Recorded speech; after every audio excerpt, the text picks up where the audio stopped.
Hello and welcome to Pluribus Unum's Fireside Chats. Not as good as 50 hours, but hey, it's something. Okay, so it is now the new year. It is 2021, and a lot of things have, happened. We are still, trying to figure out how things transition from the last year to this year. Remember, last year was a bit of a doozy, and we're still having some effects about, what was going on in the previous year. Okay, so let's just get right into the news. First, we're going to go over some local news. NC evictions moratorium extended. Very interesting. North Carolina Governor Roy Cooper recently extended his executive order preventing tenants from being evicted due to non-payment of rent. Basically, this is good, obviously. He's decided that he's going to make it so that people can, not get evicted from their home. That's good. And honestly, I will say this with 100% confidence. I am now officially proud of voting for 2 people on my ballot on Election Day. Hooray! I mean, still not exactly proud of the other ones that I voted for. I still had to vote for David Price and, the other one, Cal Cunningham. Basically, but whatever. The election day is behind us. Now we're going to move on to new election days, new stories, new adventures. Louisiana Congressman-elect Luke Letlow has just died. And this video is going to go up literally the day of, when the next Congress is going to be sworn in. That is pretty bad, all things considered. I'm not gonna say, anything explicitly, bad about him. I don't really know what his agenda really would have been. But I will say that, he's a Republican, so I wouldn't necessarily have been supportive of, his endeavors. But, let's just see how things turn out. Okay. Well, of course it'll be a special election, and I don't necessarily think it's going to turn out the best for us. But, progressives should still try for this seat. There's another, it's going to be this Louisiana's second special election seat that's going to be happening. But we'll have to wait and see if either of those will yield good results. Both of them are going to be facing uphill battles. One will try to be had by the corporate Democrats, and one will be tried to be had by the Republican Party. But, we're going to find out. We're going to try for all 4. Every single special election that's up for the election, we're going to try, and we're going to try and win. And currently, it looks like we might get 2. We might get 2 at least. 2 out of 4 ain't bad. The last election cycle we didn't get none, but 2 out of 4 ain't bad. Okay, so next story. Pompeo is trying to designate Cuba as a terrorism sponsor in the last days of his, ability to do so, just because, it's so dumb. It's so blatantly, an attempt to ruin the next administration and any chance they have at, actually doing anything valuable. We need to stop with this. Cuba hasn't done anything for years. Even if you do believe Cuba was a state sponsor of terror during the Cold War, it's not the Cold War anymore. It's over. They're not doing anything that is bad. That is, at the moment. Sure, you can have criticisms of their, government or whatever, but really, that has nothing to do with them being a state sponsor of terror. No weapons. I don't want this to end up turning into some more fights about the Cold War. No Cold War. End the Cold War. The Cold War's over.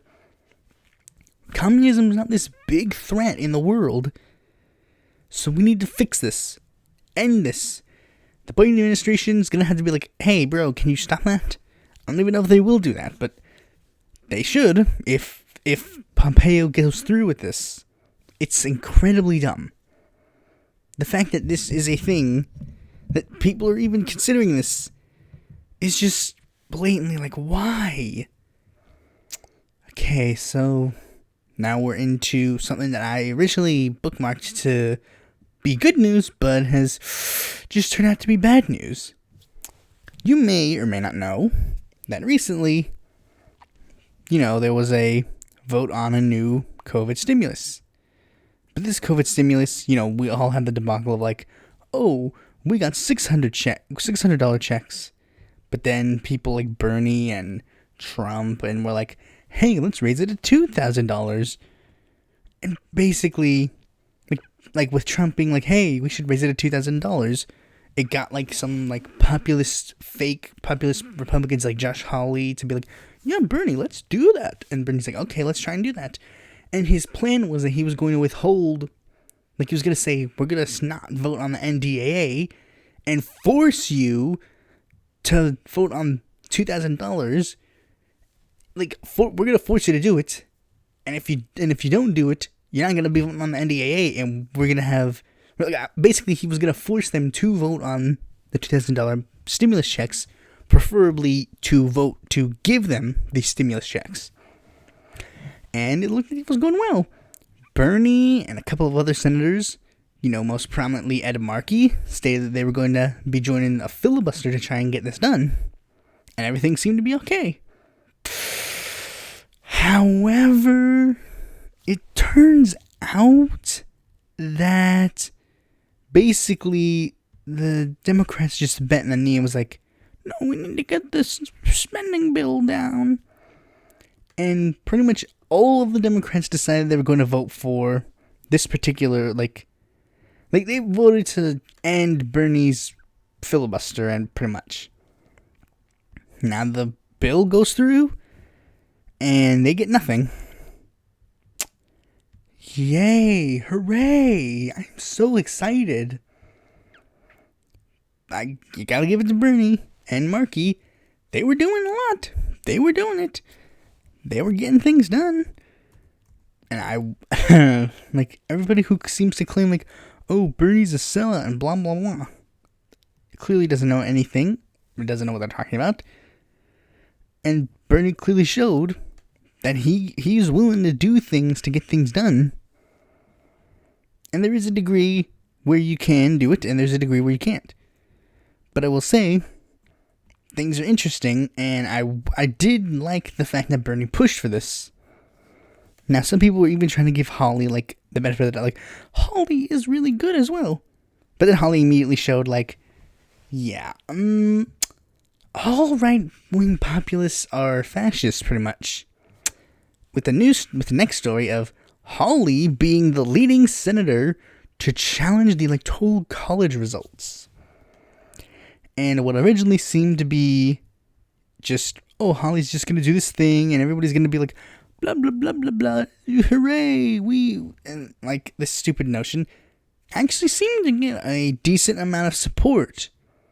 Ted Cruz is now apparently on board with it, and apparently so are a lot of Republican representatives.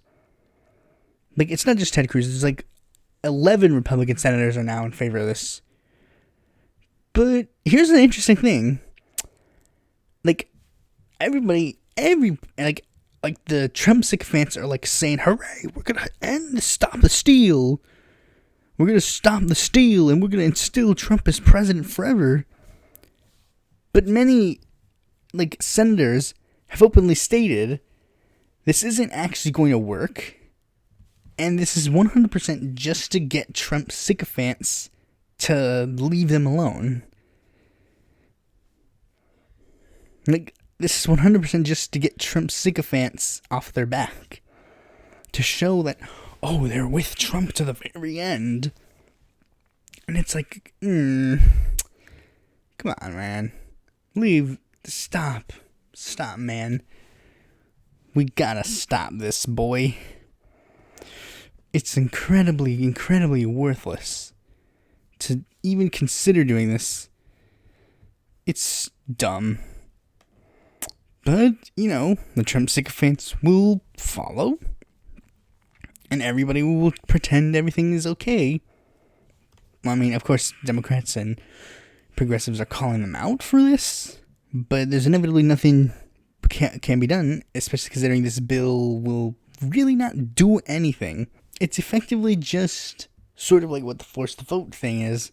It's effectively just like a symbolic thing to show that you mean business on a certain thing, but it inevitably won't do anything.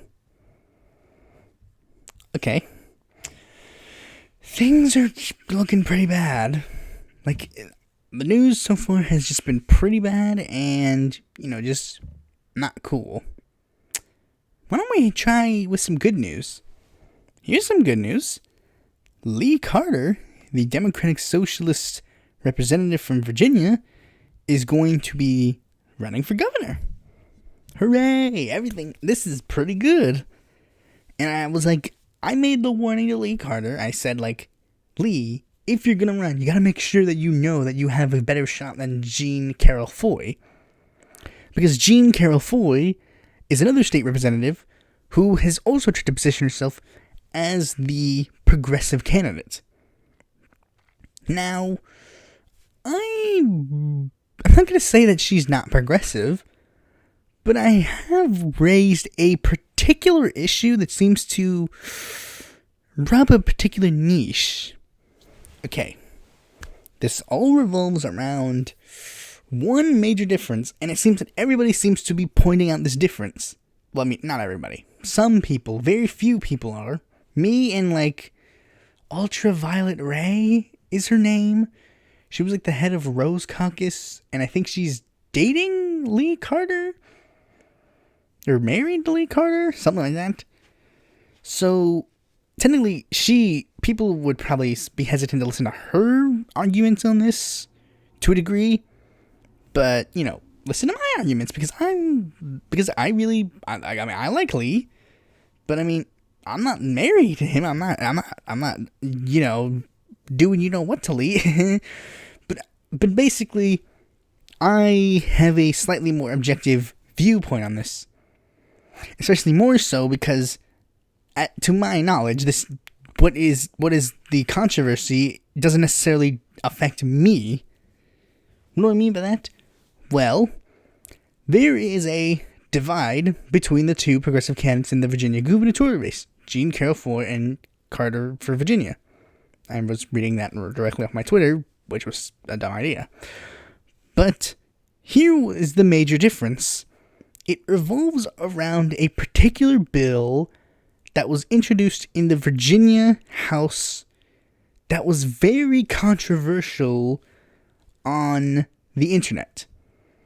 HB 1722. What is HR 1722?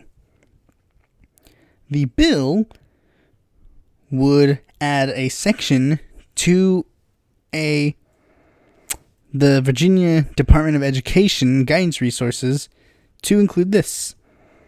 The Department of Education shall develop guidance and resources related to the provision of applied behavior analysis services, ABA services, in public schools for students who are in need of such services.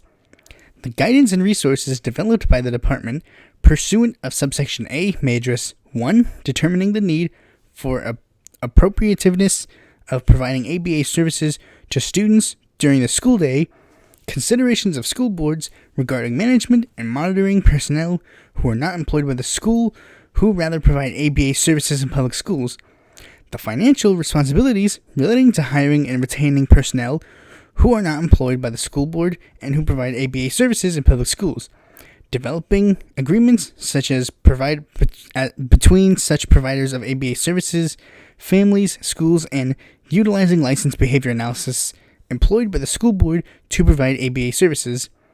The Department of Education shall develop and publish a guidance and resources as required by the provisions of this Act no later than November 16th, 2020. Okay. Now, the majority of my audience, and a majority of most people, might not even know what applied behavior analysis is. Well, that is where things get contentious. You see, applied behavior analysis is a bit controversial. Here's another name for it, behavioral engineering. It is defined as a scientific technique concerned with applying empirical approaches based upon the principles of respondent and operating conditioning to change behavior of social significance. It is the applied form of behavioral analysis and two other forms of radical behaviorism, or the philosophy of the science, and experimental analysis of behavior, or basic experimental research. It is, in this context, it is mostly used revolving around autism. You see, this is where it gets interesting. It is mostly used to try and make people with autism act, quote unquote, normal. Try to stop them from acting the particular way that they should. I guess I should have prefaced this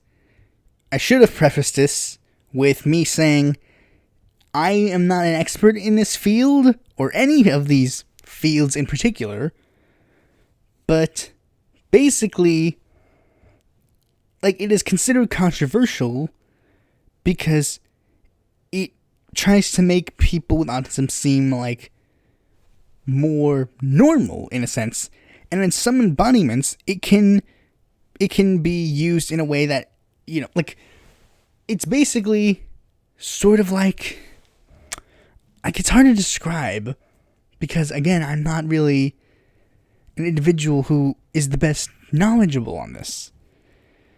But basically, it has been described to me by people with autism and people who are more knowledgeable on this issue than I am as a form of, basically conversion therapy for people with autism.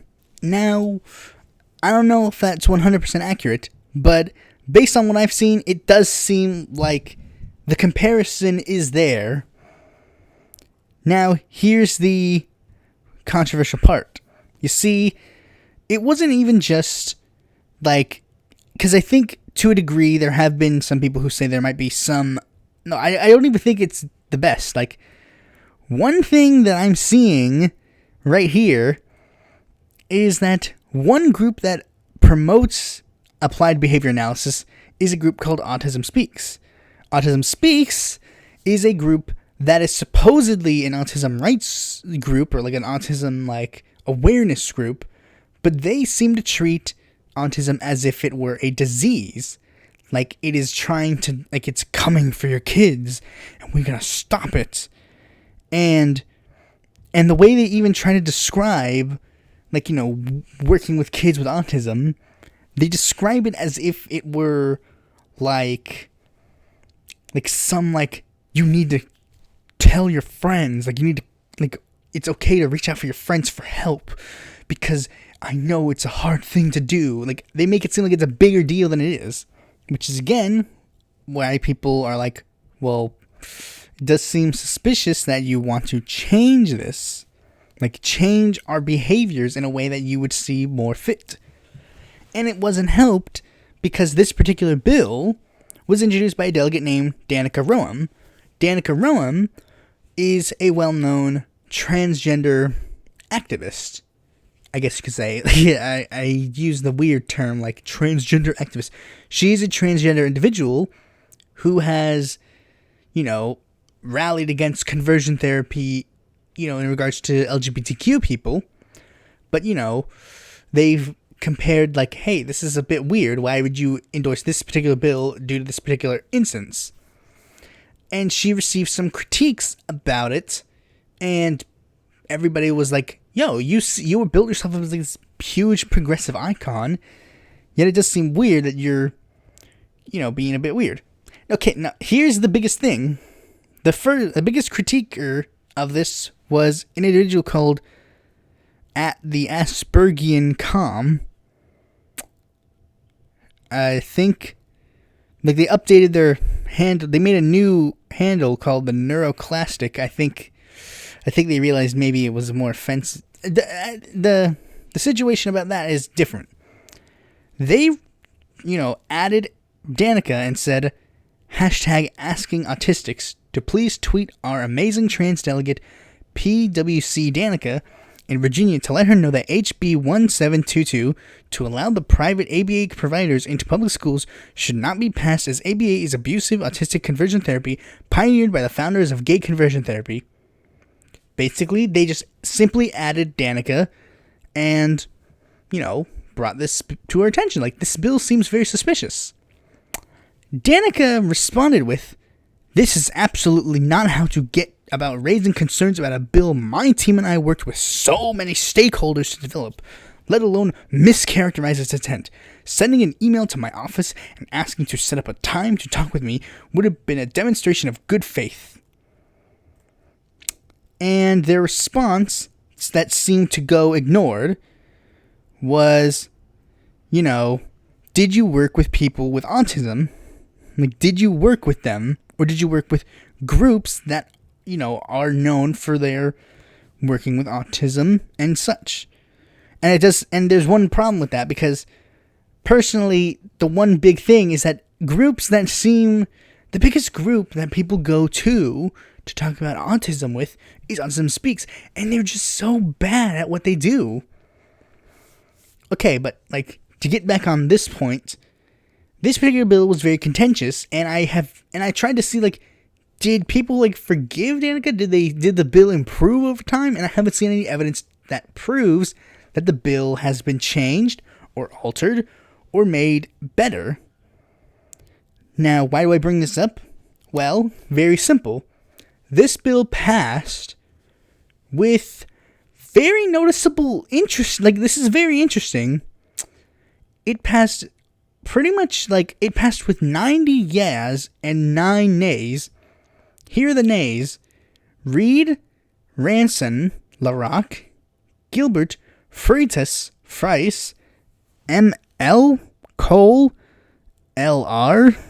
Adams. I think it's M.L. Cole and L.R. Adams.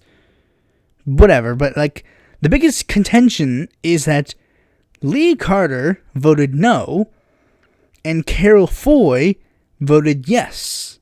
Now, I don't know if this will be a particularly big issue going into the campaign, but I am raising this because I believe there is, to a degree, a bit of a, look at this issue. This issue is pretty interesting. Violet Ray, I remember her tweeting the day of, Lee's announcement, or, the day before Lee's announcement, somewhere around that time period. They were tweeting, the other candidates for Virginia governor better get, more disability rights into their platform, just saying. So I do believe there is, to a degree, an extent where this issue will be raised, and if this issue is, a big issue to you, I would suggest maybe looking into this a bit deeper. If neurodiversity issues are, more your forte, I would assume maybe Foy would probably not be your first choice, and Lee probably would be, because he has a neurodivergent partner. Now, I'm not saying because he has a neurodivergent partner, he's, the best suited for it, but I'm just saying, since he has a neurodivergent partner, he probably has a better understanding about these issues than most people. Okay, so that was the good news. Now that we got all that out of the way, let's get into the main topic of this video. It's, of course, us talking about Donald Trump. It is finally time for us to quit BS and rank him. I know technically he's still in office, and he will still be in office when this video gets released, but honestly, he can't really do anything at this point to, change everything. So, let's just go over some, big things that happened during the Trump administration, and, let's rank them. Let's put them on the list. The list now grows to 44. Alright, let's see how things go. Now, first, the thing is, like, it's been 4 years. And, you know, a lot of things have happened in these 4 years. Some things have, like, been good. Okay, well, I mean, that would probably be a bit too generous. Okay, I guess, to be fair, we should acknowledge some of the good. The first Step Act was actually pretty fine. Okay, now that long list is out of the way, we should probably acknowledge a lot of the bad things Trump did during his administration. Because many people forget, he did do bad things. Okay, we don't forget that part, but there's some individuals who really don't want you to notice that he did do bad things. Like, Trump. Like, okay, first there are just some of the minorly, interestingly bad things. You know, like, oh, Trump was, I don't know, like I'm trying to remember a specific thing. Like, okay, Trump, I'm trying to find something that's minor, like a minor thing, like something that's just weird. But, like, okay, how about this? The military parades. The military parades were pretty interestingly, like, what? Okay.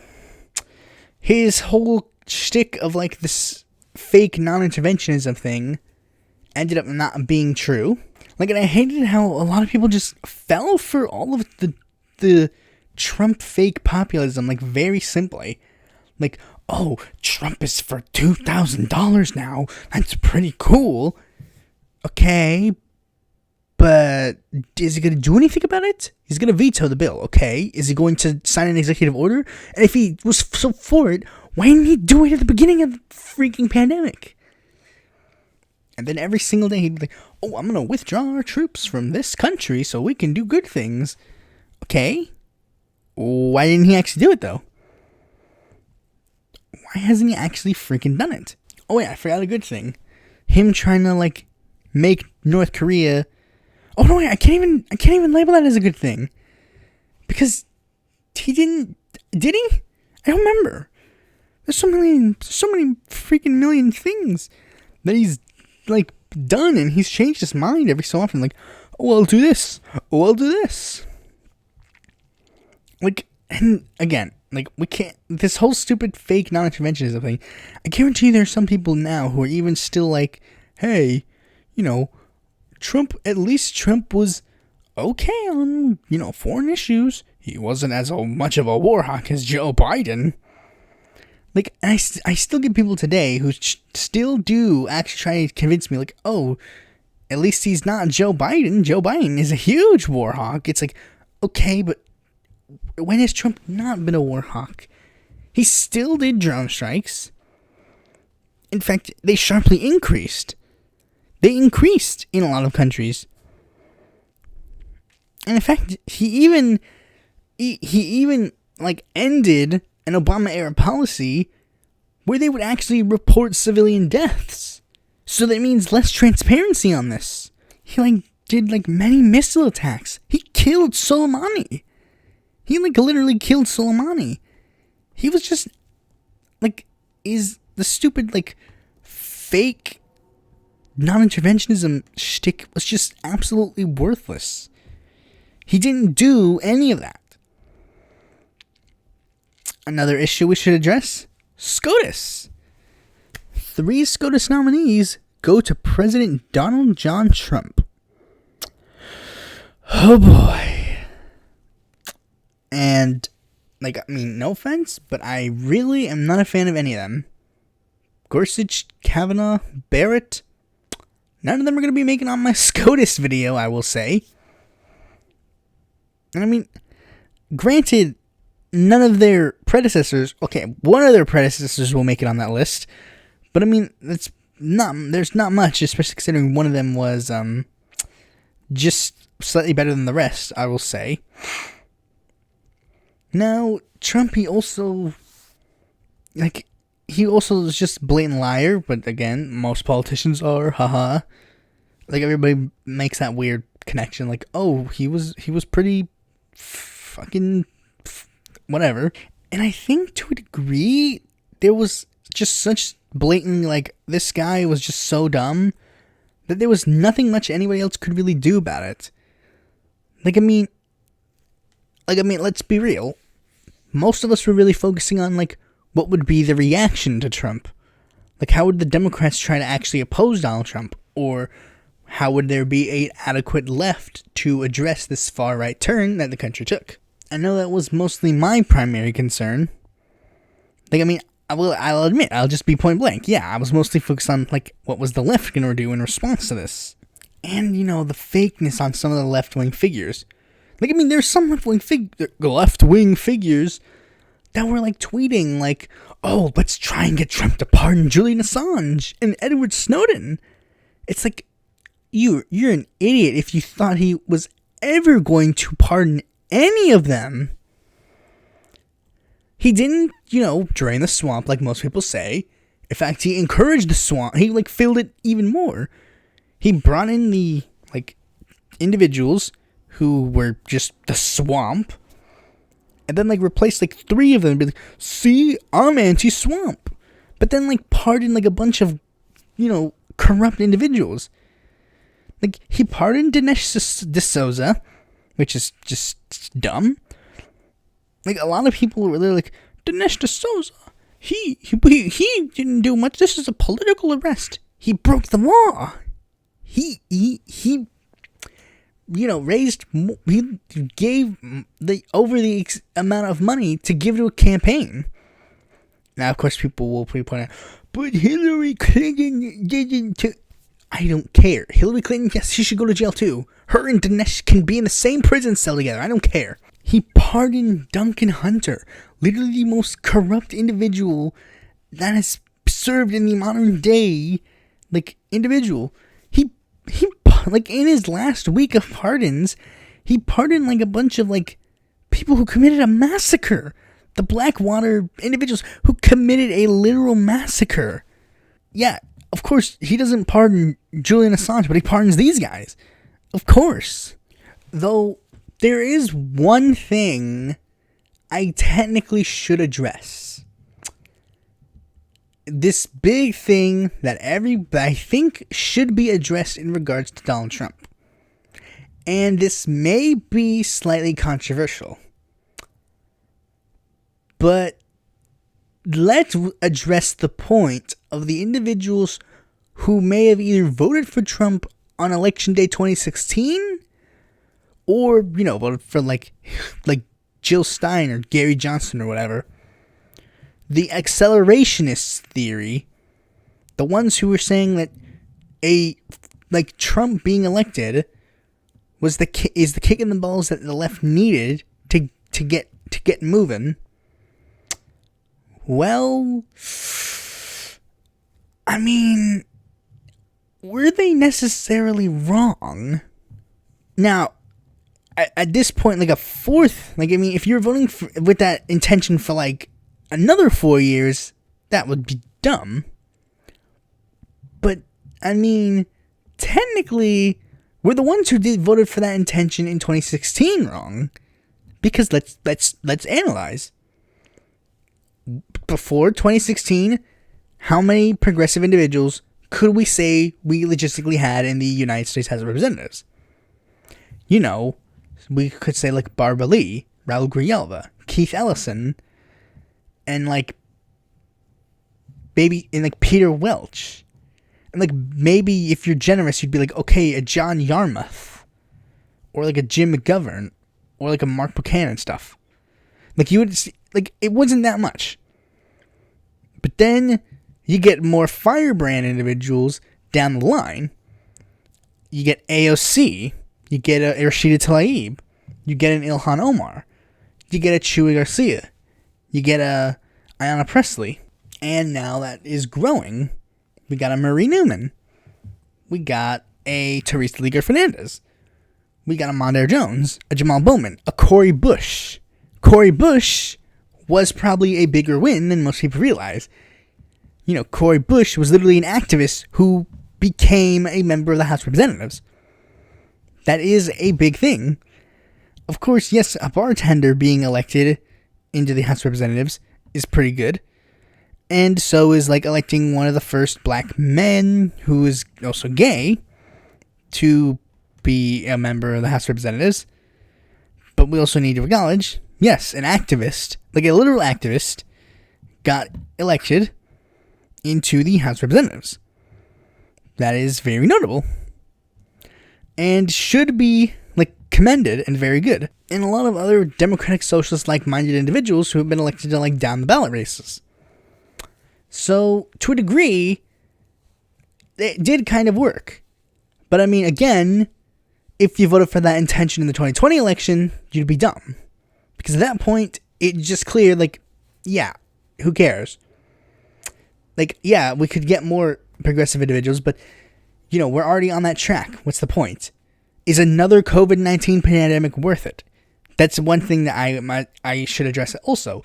His biggest failure would probably have to be in regards to COVID-19.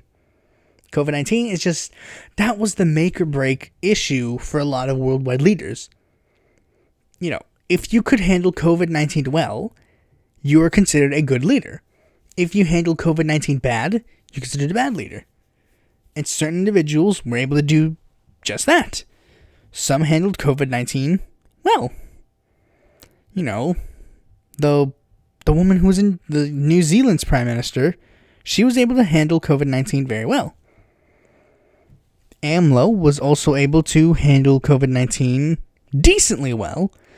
Like, he could be doing better, but, you know, he did alright. He's doing better than the United States. The United States is considered the quintessential government that has been doing bad. Like, most people have been saying, like, if you want to look at a country that's been handling the COVID-19 pandemic worse than most other countries, then by all means, look at the United States. But yeah, that is arguably his biggest failure, especially considering, like, the guy got COVID-19 himself. But I mean, we should acknowledge the things that he hasn't done. Like, for example, he hasn't gotten us into a world war. You know, that's good. But, I mean, he's gotten pretty darn close to doing so. But he hasn't gotten us into a civil war or a war of the such. He's just been handling the previous administration stuff bad with his own fair share of stupidity and dumbness. And I will just be point blank. When I was 16 years old, I made the argument that Donald Trump, just by looking at his platform of the 2016 election, was the lesser of the two evils, and that all these people were saying, like, Donald Trump is literally Hitler, or we're just dumb SJW types, and we're just, like, not being realistic. Him actually being in office makes me go, well, I mean, I was a dumb 16-year-old, because, yeah, I mean, I still would technically argue, like, Trump is not a fascist, or, okay, I don't even know about that, because, like, the word fascist is, like, so malleable at this point, like every other political label, that, like, a lot of people can be labeled a fascist. Under technicality, no, but, like, that's, like, playing, like, it's literally like playing semantics. Like, under technicality, no, but I mean, I would argue, like, Trump is not necessarily the fascist. He was the, like, red pill of fascism. Like, he is just to give you the idea. Like I mean, I'll use this comparison. He's the Anton Drexler. Most people don't remember Anton Drexler. Anton Drexler was the individual who was, you know, he was Hitler's mentor. He was the guy who, you know, like, a lot of other people have been using this comparison, but not specifically naming Anton Drexler. Anton Drexler, he is not Hitler. He believes everything Hitler believes, but he's not charismatic, he's not interesting, and he's just not that competent. But Hitler was smart. He was charismatic. He was, quote-unquote, beautiful, I guess, in a way. I mean, I wouldn't see it, but, I mean, some people did. People obviously did, but That's why he had the appeal. He wasn't Trump is Anton Drexler, and someone like a Josh Hawley or a Tucker Carlson or a Tom Cotton would be the Hitler, the hypothetical Hitler. They are the ones that are going to be taking the torch and are going to try and move things further to the right than you would want. They're the ones with competent brains that know what they're doing. The only difference between Trump and Anton Drexler is Anton Drexler didn't get the spotlight. He he didn't really get the spotlight. Hitler was the one who ended up getting all the spotlight. Okay, now that we're getting a lot of that out of the way, let's point blank explain what is Trump's ranking in my presidential ranking list. Now, the list has changed a bit. I've swapped certain individuals to be more up there. Like, for example, my top 3 is now FDR, LBJ, and Teddy Roosevelt. And I mean, let's just see how things are. Now, Trump is definitely worse than someone like a Richard Nixon and a Ronald Reagan. I would say that. I will say that, yes. But they are already in the pretty low tier. So, does this mean he gets to be in the low tier? Basically, the 40s are the lowest tier you can get into my list. And, George W. Bush is still the worst. I'm not changing that. That's not going to happen. He's still the worst. You can't change that unless, someone does what he does except worse. Trump didn't take us into a war. If he took us to a war, then he probably would have been George W. Bush. He probably would have beaten him, or at least gotten closer to him. He didn't start a civil war, so he's not worse than Buchanan. And he technically, he has done bad things, so he will be either 41 or 42. Currently, I have him at 41, slightly better than Hoover. But again, that's slightly better than Hoover, not necessarily the best individual ever. He's 41 in my ranking, which is pretty damn low on my list. So yeah, Trump is pretty bad as a president, and seeing 4 or 3 years, whatever. See you when it's time to put Joe Biden on the list. Thanks for watching this video. Be sure to like, comment, subscribe, and click that bell to be notified when a future video of mine comes out. And if you're interested in more content from me, you can go to my website or follow me on Twitter, join my Discord, or check out my articles on the Independent Political Report.